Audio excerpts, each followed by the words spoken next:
Hoy puedo decir que perder a Rodrigo fue, en realidad, encontrarme. No porque el dolor no haya sido real. Lo fue.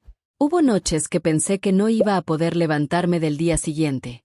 Hubo mañanas en que el solo acto de preparar el desayuno me parecía un esfuerzo imposible. Hubo momentos en que me pregunté qué había hecho mal, que no había visto, en qué me había equivocado. La respuesta, que tomó tiempo aceptar, es que no me equivoqué en amar. Me equivoqué en creer que el amor justificaba el silencio, la espera y la renuncia. Nadie merece construirse a sí mismo solo en los bordes de la vida de otro. Aprendí eso. Y ya no lo olvido. Aprendí también que la traición más silenciosa no es la que ocurre de noche ni la que tiene un nombre propio. Es la que se instala de a poco, disfrazada de rutina, de cansancio, de un beso rápido antes de salir. Esa traición es la más difícil de nombrar y por eso es la más difícil de soltar. Pero también se suelta. Con terapia. Con tiempo. Con personas que te recuerdan que mereces más. Con el acto diario de elegirte, aunque al principio no sepas bien cómo hacerlo. Con el tiempo entendí que mi mayor victoria no fue divorciarme. Fue no haberme quedado. Hoy vivo en ese apartamento del 4º piso con la ventana al parque. Las plantas crecieron. La alfombra naranja sigue ahí. A veces Sebastián se queda a cenar y cocinamos juntos, sin prisa, sin tensión. A veces me quedo sola con un libro y una taza de té y ese silencio ya no pesa. Es mío, y lo disfruto. No vivo esperando que me salven ni que me completen. Llego entera a cada día. Y eso, que antes me parecía inalcanzable, ahora es simplemente mi vida.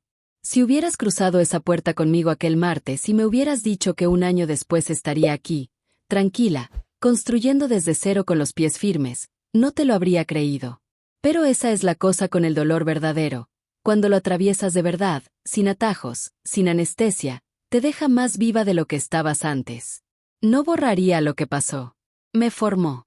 Me enseñó que puedo sobrevivir cosas que pensé que me destruirían. Me enseñó a reconocer el amor que me hace bien del que solo me hace compañía. Y eso no lo aprendí en los años buenos. Lo aprendí en el peor martes de mi vida, cuando un hombre en bata me abrió la puerta equivocada y sin quererlo me abrió la puerta correcta. Si llegaste hasta el final de esta historia, gracias. Gracias de verdad. Sé que el tiempo es lo más valioso que tienes y que elegiste compartir un pedazo de él aquí. No lo doy por sentado.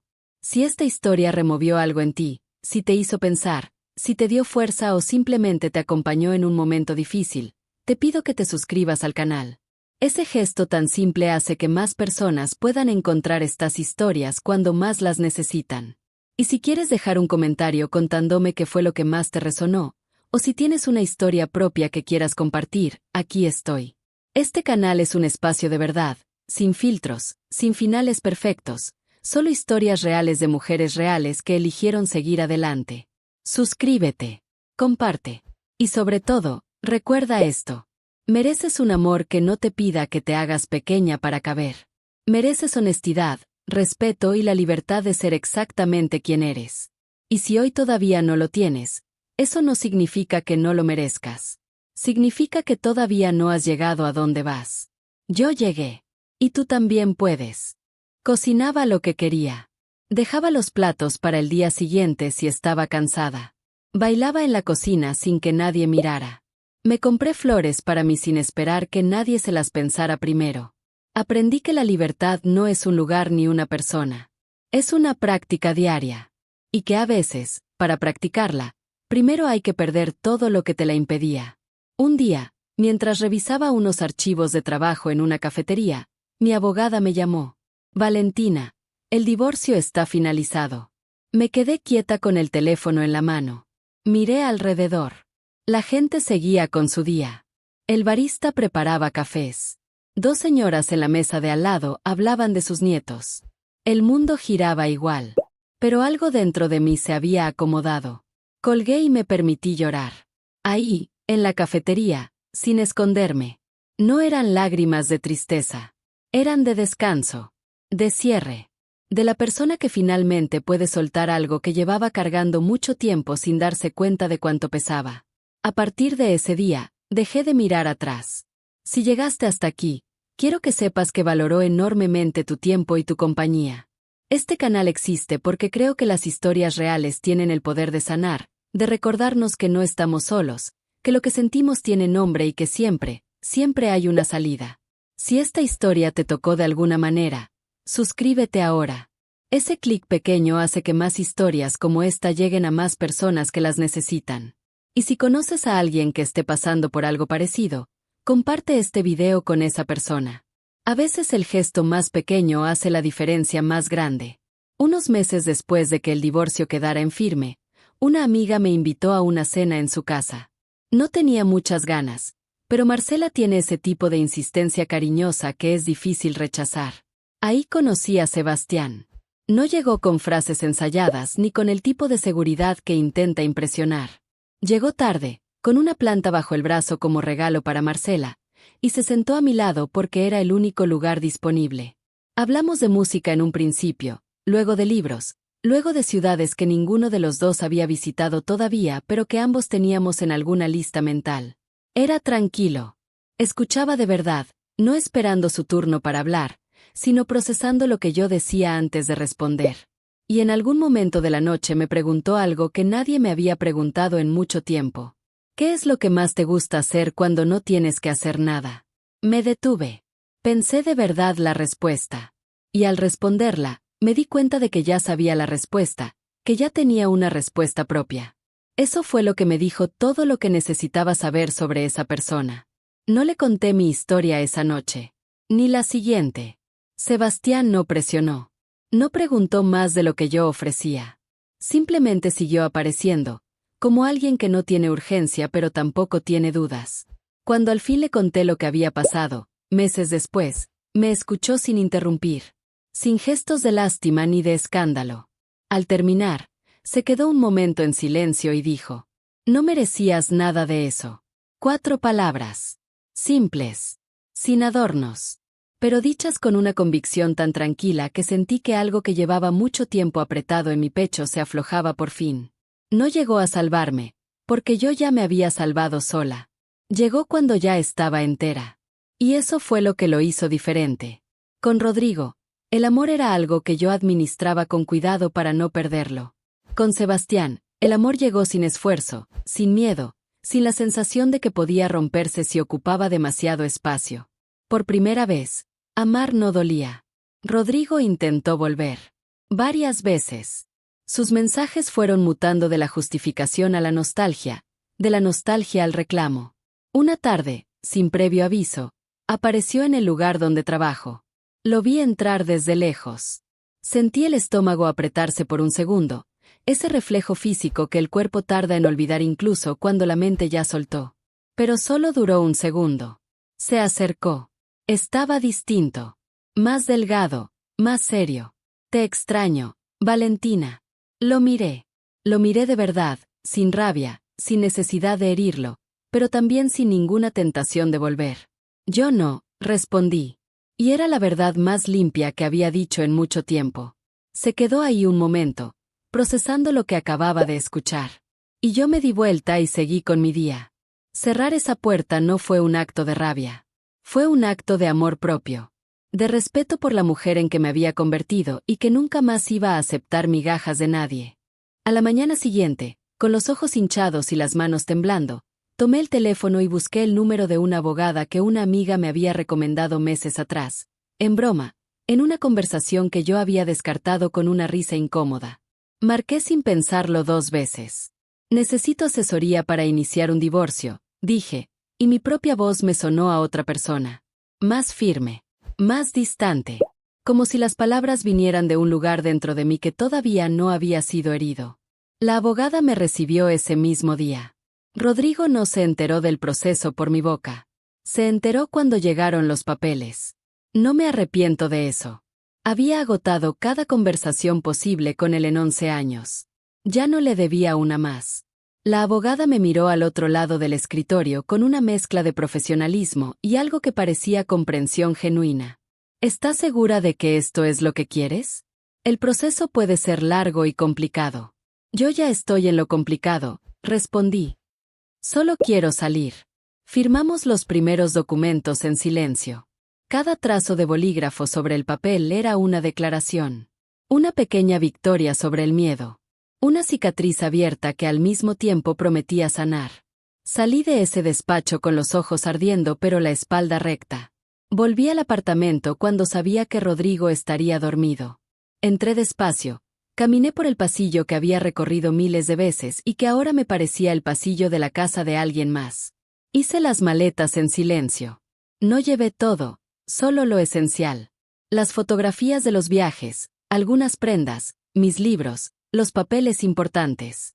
Dejé los adornos, los recuerdos compartidos, las cosas que habían sido nuestras, porque ya no tenían cabida en el espacio que estaba empezando a construir. Antes de irme, dejé mi alianza de matrimonio sobre la mesita de la cocina. Encima de una nota que decía, no hay nada más que decir. No te busques. No lloré al dejarla. Para ese momento ya no me quedaban lágrimas.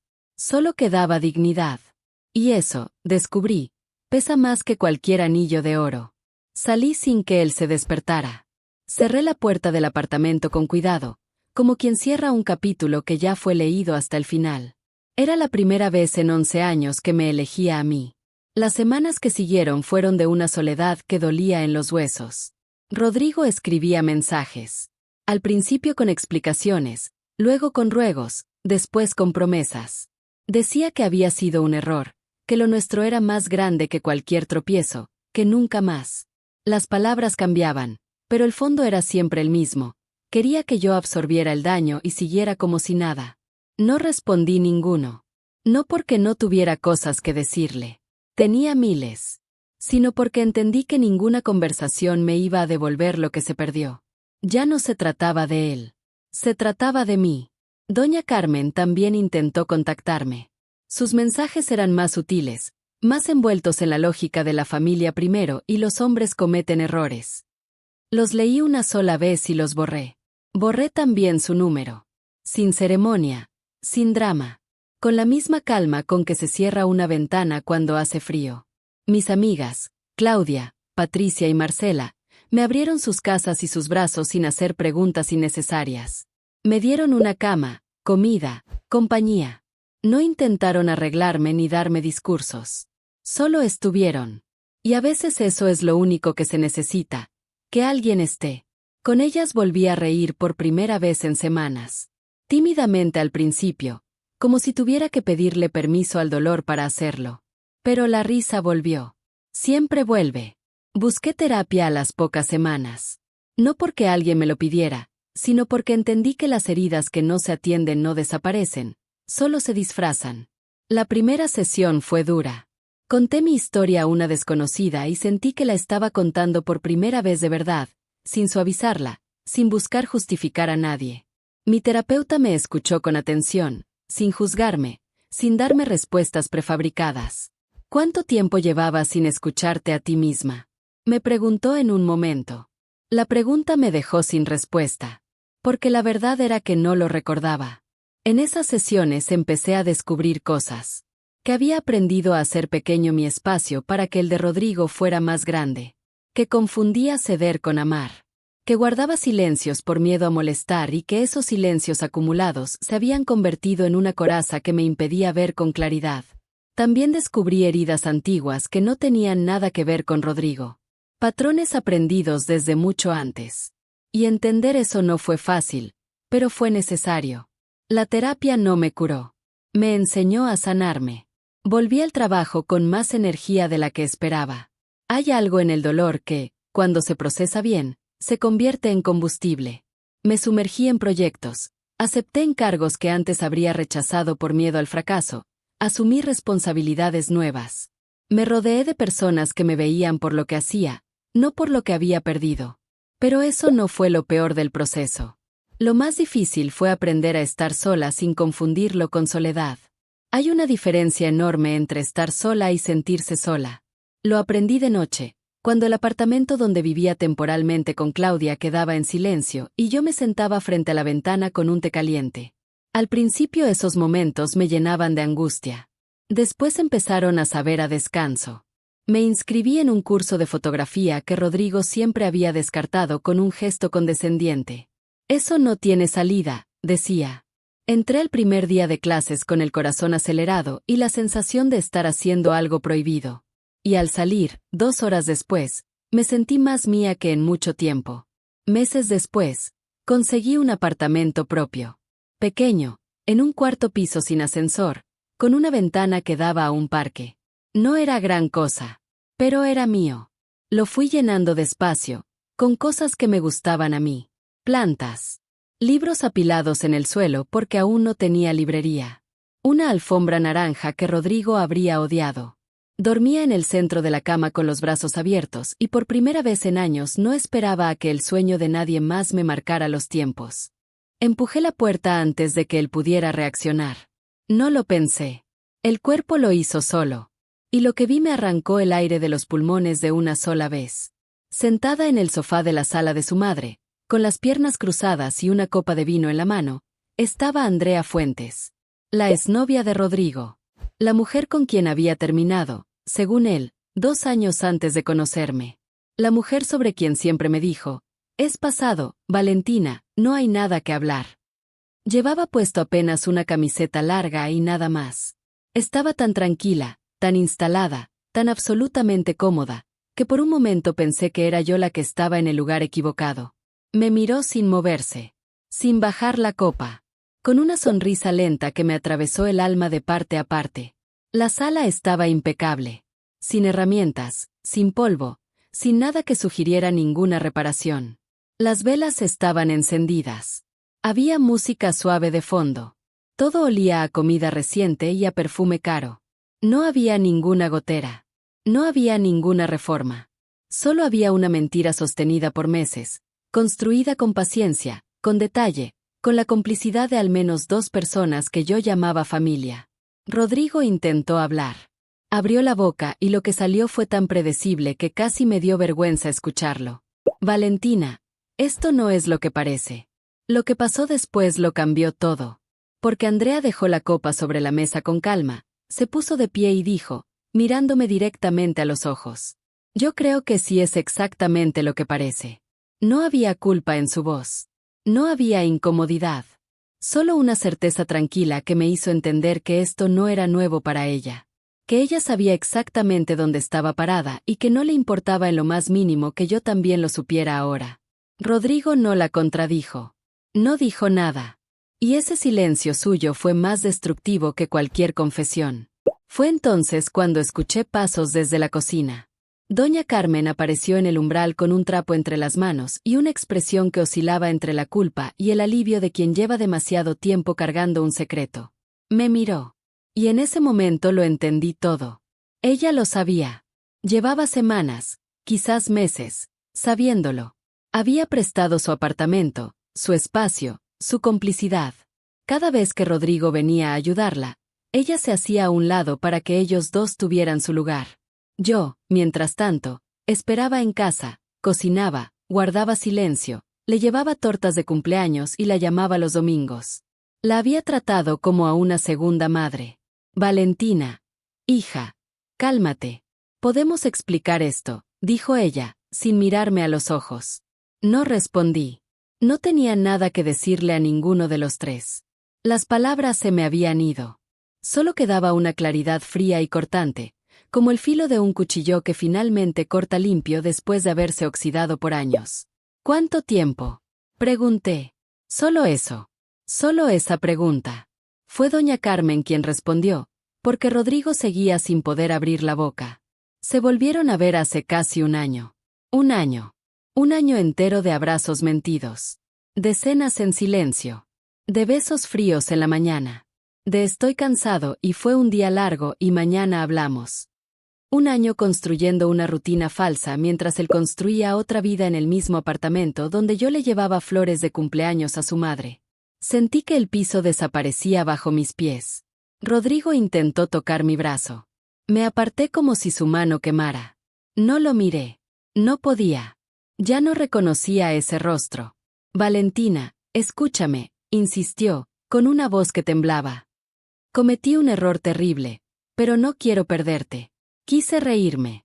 Quise gritar. Quise que las paredes de ese apartamento me engulleran para no tener que seguir estando ahí. Pero en cambio respiré. Una sola vez. Profundo. Y me di vuelta hacia la puerta. Doña Carmen dio un paso hacia mí. No lo arruines todo, Valentina. Piensa bien lo que vas a hacer. Esa frase me detuvo un segundo. Solo uno. No lo arruines todo. Como si lo que existía todavía valiera la pena proteger. Como si yo fuera la responsable de un daño que ellos habían construido con cuidado y paciencia durante meses. Ahí fue cuando entendí algo que nunca había visto con tanta claridad. Ella nunca estuvo de mi lado. Nunca. Yo había sido la nuera que convenía en público, la que justificaba la imagen de familia que Rodrigo necesitaba mostrar. Nada más. Y esa comprensión, aunque dolió, fue también una especie de liberación, porque al fin dejé de cargar con la culpa de no ser suficiente para ella. Bajé las escaleras sin sentir las piernas. Las paredes del pasillo me parecían ajenas, el olor del edificio me resultaba extraño. Todo lo que alguna vez me había parecido familiar se había vuelto hostil en cuestión de minutos. Cuando llegué a la calle, el aire frío me golpeó la cara. Y ahí, recostada contra la pared del edificio, rompí a llorar. No lloraba con desesperación. Lloraba con la certeza de alguien que finalmente sabe la verdad. Y hay algo extraño en ese tipo de llanto. Duele, sí. Pero también, en algún rincón muy profundo, hay algo que descansa. Si estás escuchando esto y algo de lo que cuento te suena familiar, te pido que no lo dejes pasar. A veces necesitamos que alguien nos diga en voz alta lo que ya sabemos por dentro. Si esta historia te llegó al corazón, suscríbete al canal. Aquí hablo de cosas reales, de mujeres reales, de heridas reales y de cómo se sana de verdad. Suscríbete ahora, porque hay muchas más historias por contar y no quiero que te pierdas ninguna. Esa noche terminé en un hotel a pocas cuadras de casa. No tenía energía para ir a ningún lugar que conociera. Solo quería una cama, 4 paredes y el permiso de desmoronarme en privado. Me senté en el borde del colchón con los zapatos puestos, mirando el piso de cerámica fría, y estuve así durante horas.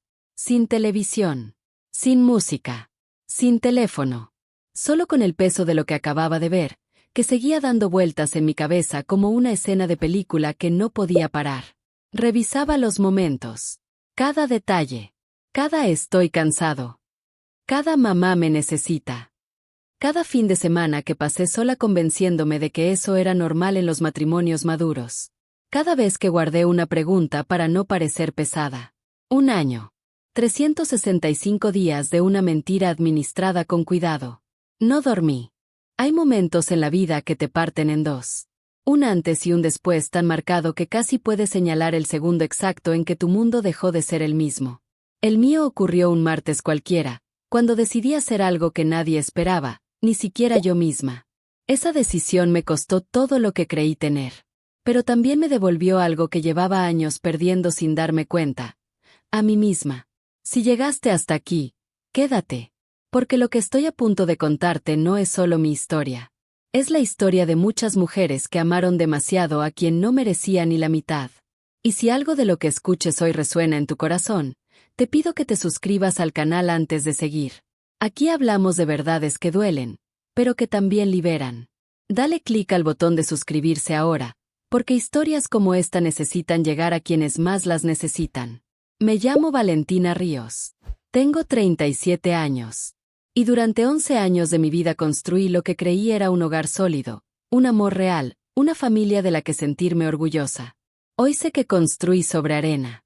Que la casa que levanté con tanto esfuerzo tenía grietas escondidas desde el principio, grietas que todos veían menos yo. Conocí a Rodrigo cuando tenía 26 años.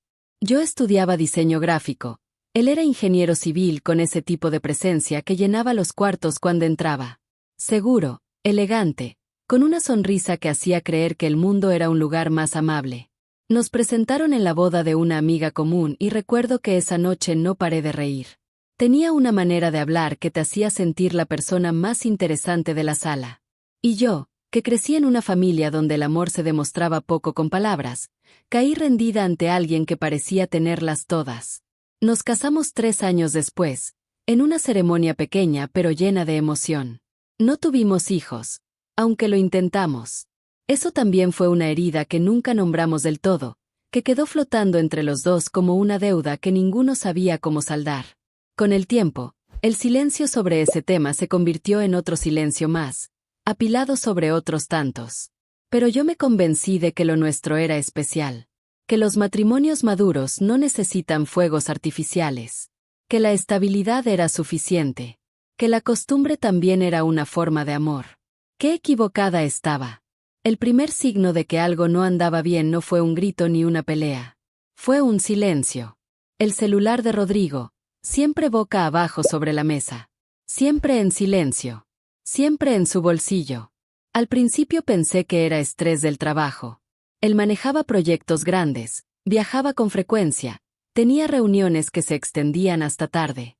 Yo aprendí a no preguntar demasiado, a no parecer celosa, ni insegura, ni de esas mujeres. Pero el silencio fue creciendo. Y con él, una distancia que ninguno nombraba, pero que ambos sentíamos. Llegaba a casa y se sentaba frente a la televisión con la mirada perdida, no en la pantalla, sino en algún lugar que yo no podía alcanzar. Los fines de semana aparecían excusas, trabajo pendiente, compromisos familiares, visitas a su madre que se volvieron cada vez más frecuentes. Su madre, doña Carmen, una mujer de carácter fuerte, de esas que manejan la familia con mano de hierro envuelta en guante de seda. Siempre me trató con una cordialidad que nunca terminó de sentirse genuina, como si yo fuera una visita que se había quedado demasiado tiempo. Pero yo me esforcé. Le llevaba cosas, la llamaba, la incluía en decisiones del hogar. Quería que me aceptara. Quería que nos quisiéramos de verdad. ¡Qué ingenua! Rodrigo empezó a mencionar que su madre necesitaba ayuda con unas reparaciones en su apartamento. Goteras, un problema en la instalación eléctrica, luego la cocina que había que renovar. Cada semana había algo nuevo. Y él iba. Solo. A veces 2 veces por semana. A veces se quedaba hasta la noche. Yo cocinaba para uno y esperaba sin decir nada, porque ya había aprendido que preguntar era incomodar. Pero eso no fue lo peor. Lo peor fue la mañana en que me besó al salir, ya con la maleta lista para un supuesto viaje de trabajo a otra ciudad, y sentí en ese beso algo que no había sentido antes, urgencia. No la urgencia del amor, sino la del alivio. Como si irse fuera a liberarse. Me quedé en la cocina con su taza de café en la mano, fría, a medias, y algo dentro de mí dijo, ya no puedo seguir mirando hacia otro lado. No lo planeé. No hubo una estrategia ni una decisión consciente. Solo tomé mi bolso, salí de casa y le dije al taxista la dirección del apartamento de doña Carmen. Iba a sorprenderla, a ayudarla con esas reparaciones eternas que tanto ocupaban el tiempo de mi marido. Iba a aparecer como la nuera buena, la detallista, la que se preocupaba. En el taxi intenté calmarme. Me decía que exageraba, que el cansancio me hacía ver sombras donde no las había. Miré por la ventana los árboles que pasaban, los semáforos rojos, la gente en las aceras que seguía su día sin saber que el mío estaba a punto de romperse. Cada cuadra que avanzábamos era una oportunidad de dar media vuelta. Pero no lo hice. Nunca imaginé lo que vendría después. Llegué al edificio y subí por las escaleras. Recuerdo el olor a humedad del pasillo, los pasos de mis propios zapatos sobre el piso de cerámica. Recuerdo que el corazón me latía con más fuerza de lo normal, como si supiera antes que yo lo que había detrás de esa puerta. Me detuve un momento en el rellano, respiré hondo y caminé hasta el apartamento 4B. Toqué con los nudillos. 1 vez. 2 veces. Y quien abrió no fue doña Carmen. Fue Rodrigo. En bata. Despeinado. Con los ojos completamente en blanco al verme, como si el tiempo se hubiera detenido justo en ese instante para castigarlo. Ninguno de los dos habló. Yo lo miré. Él me miró. El silencio entre nosotros duró apenas 3 segundos, pero fue el silencio más largo de mi vida.